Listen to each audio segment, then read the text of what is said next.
Military alliances are the invisible threads that hold the world's security together. They're not just lines on a map, but solemn promises, backed by real military power, that can turn a local crisis into a global concern. In today's tense climate, these pacts are more vital than ever. The strength of a nation is measured not just by its own might, but by the allies it can count on. Collective defense, treating an attack on one as an attack on all, transforms individual countries into a united front. This principle has kept the peace in many regions for decades. Alliances give weight to diplomacy and make joint military action possible. They let smaller nations punch above their weight and help superpowers maintain global reach. Understanding these alliances is key to understanding what prevents, or could provoke, the next major conflict. The world is more complex and unpredictable than ever, with shifting loyalties and new threats. The real question: who has the most reliable partners, and who can build a coalition that's strong and united? The answers will define global security in the 21st century. Let's break down the world's most significant military alliances and their roles in this new era. Military alliances serve three core purposes: deterrence, cooperation, and credibility. Deterrence means convincing adversaries that aggression will be met with overwhelming force, not just from one nation, but from an entire coalition.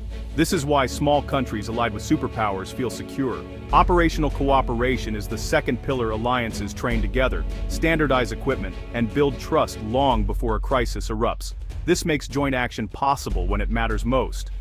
The third pillar is credibility, turning political promises into real military commitments. Adversaries must believe that allies will actually come to each other's aid. Credibility is built through visible actions, joint exercises, troop deployments, and public commitments. When all three elements work together, alliances become powerful tools for stability. They raise the cost of aggression, ensure effective response, and make their promises believable. This synergy is what separates a true alliance from a mere political agreement. It's the engine of collective security in a dangerous world. The security landscape has changed. Alliances now face threats far beyond traditional warfare. Great power competition is back, but so are cyber attacks, disinformation, and hybrid warfare. Cyber warfare can cripple a nation as effectively as bombs, and alliances are adapting by treating major cyber attacks like military strikes. Hybrid tactics, mixing military force with political and economic pressure, blur the line between war and peace. Alliances must now build resilience against these unconventional threats, not just prepare for battles. The old rigid defense postures are gone. Today's alliances must be agile, integrating cyber defense, strategic communications, and economic tools. Success depends on operating across land, sea, air, space, and cyberspace, all at once. The alliances that adapt and innovate together will shape the future of global security, those that don't risk being left behind. NATO stands as the world's most powerful military alliance. Founded in 1949 to defend Western Europe, its core is Article 5, an attack on one is an attack on all. With 32 members, including the US, NATO commands unmatched military and economic strength. Its integrated command structure lets forces from dozens of nations operate as one. Members share the burden. Guided by a 2% defense spending target, NATO has transformed to meet new threats, especially after Russia's actions in Ukraine. Rapid response forces and multinational battle groups now reinforce its eastern flank. These deployments act as a tripwire, ensuring any aggression triggers a wider conflict. NATO now recognizes cyberspace as a domain of operations and is developing strategies for hybrid threats and energy security. Its constant adaptation keeps it relevant and effective. NATO is no longer just about Europe, it's a comprehensive security organization for a new era.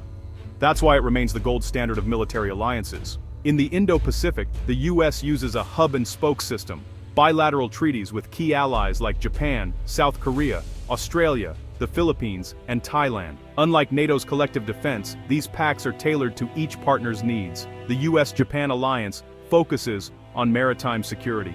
The US-South Korea alliance deters North Korea. This flexibility is a strength, but the system is less integrated than NATO. Historically, the spokes had weak ties with each other, relying on Washington.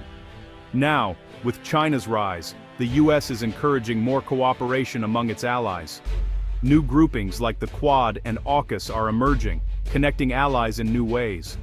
The goal: a resilient networked security architecture for a free and open Indo-Pacific. While not as automatic as NATO, this evolving network is becoming a formidable force. Strategic competition in the region is intensifying, and the strength of these alliances will shape the future. It's a different model, but one rapidly adapting to new challenges. The Indo-Pacific security depends on these evolving partnerships.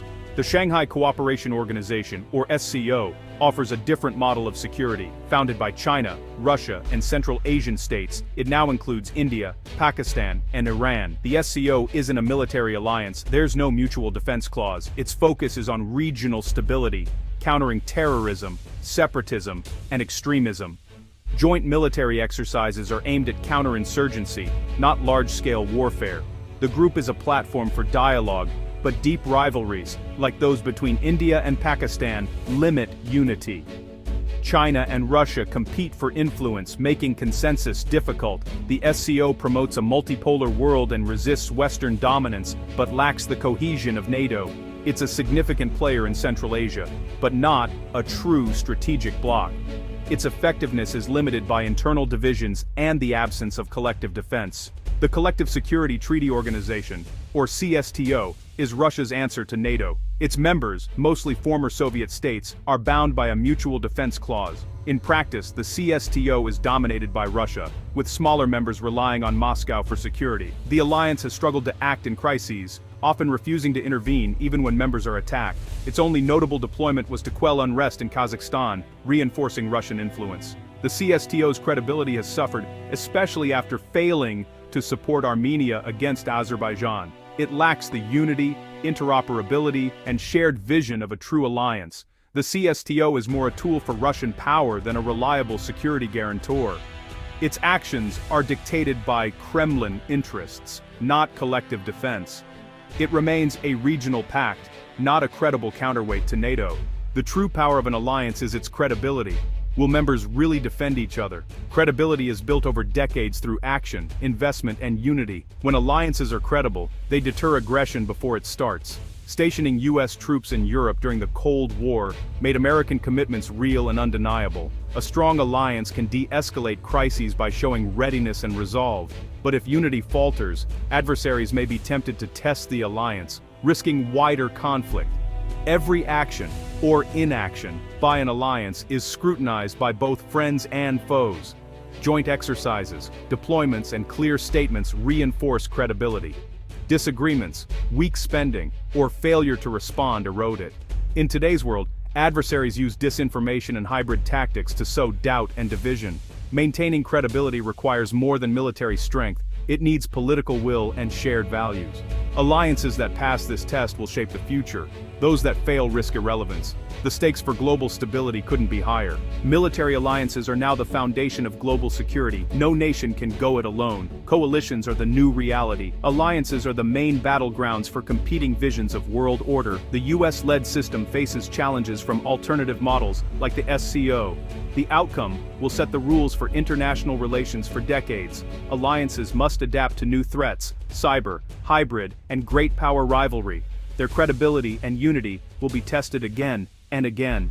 The real strength of an alliance is the belief that nations are stronger together. As the world changes, these partnerships will be the shield that protects us all. The story of our time will be written in the language of alliances,